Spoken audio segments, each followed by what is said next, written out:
Santa's favourite colour. It feels like a protective coat of armour because I can hear her encouraging words between the thread helping me to feel brave. We didn't really know Sam without Claire, or Claire without Sam. They are mates as a pair. Whenever we got stuck in life, Mum would say, what would Sam and Claire do?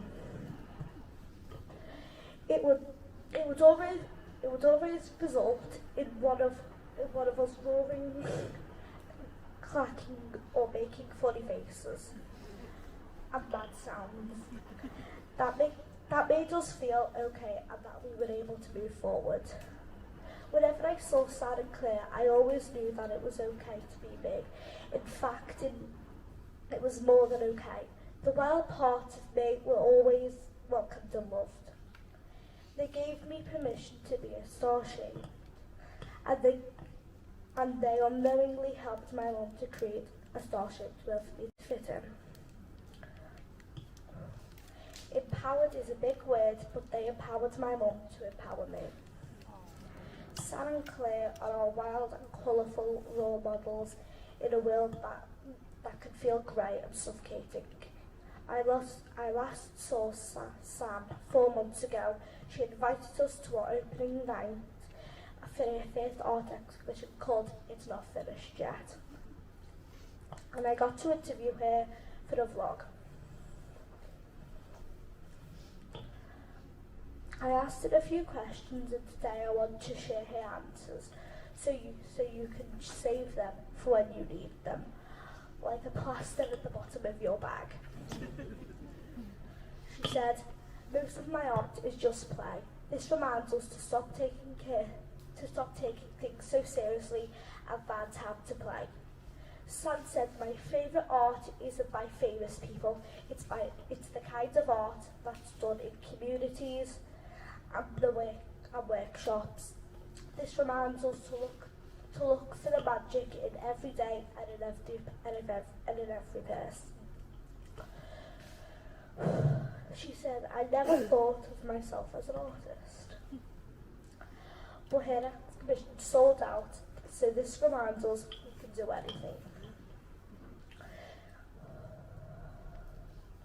Sam said, just do it. Don't think about it. If you are scared too much, just don't be too heavy on yourself. I think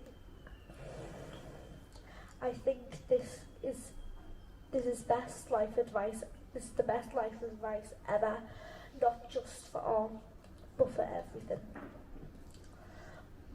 Mum says she is sad for all the people, especially kids, who won't get to meet Sandra. I am so grateful that we knew her. I will miss you very, very much. We love you, Sandra.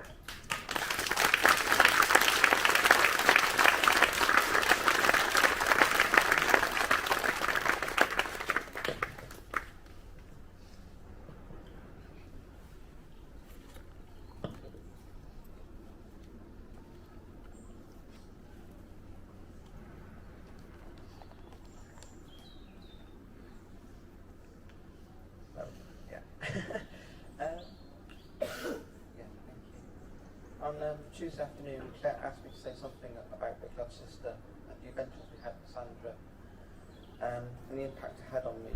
My first thought was, how do I do this? I've got a shit memory.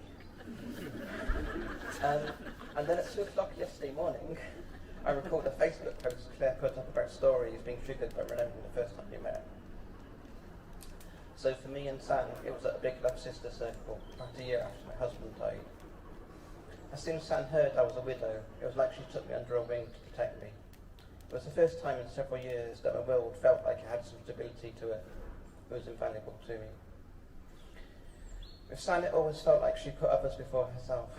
For example, I recall we arranged to meet at New Year for a walk over to Hilbert Island. Unfortunately, no more than 100 yards on the wet sand, my anxiety had taken over and I couldn't go any further. Claire and Sam could legitimately have decided to continue without me. They'd come all the way over from Liverpool to do this, and here was I wrecking their plans. But instead we all turned back and went for a walk around West Kirby instead. It seems like Sam only ever wanted the best for me.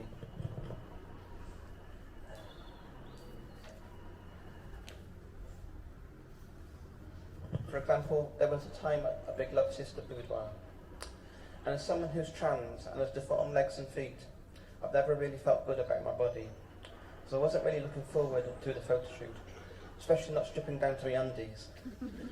However, as ever, Sam was the calming, reassuring presence amongst the madness. She enabled me to relax into it, and then she cracked a joke, which made me roar with laughter, and of course, Sam took the photo. To this day, it remains my favourite photo ever taken of me. Whilst it's true that Sam was always the calm, reassuring presence amongst the madness, Sam also knew when to surrender to it. At the celebration of the Big Love Sister Goddess project, for example, Sam's task was to read out what she had written on bits of paper, and unfortunately she was dropping them as fast as she could read them.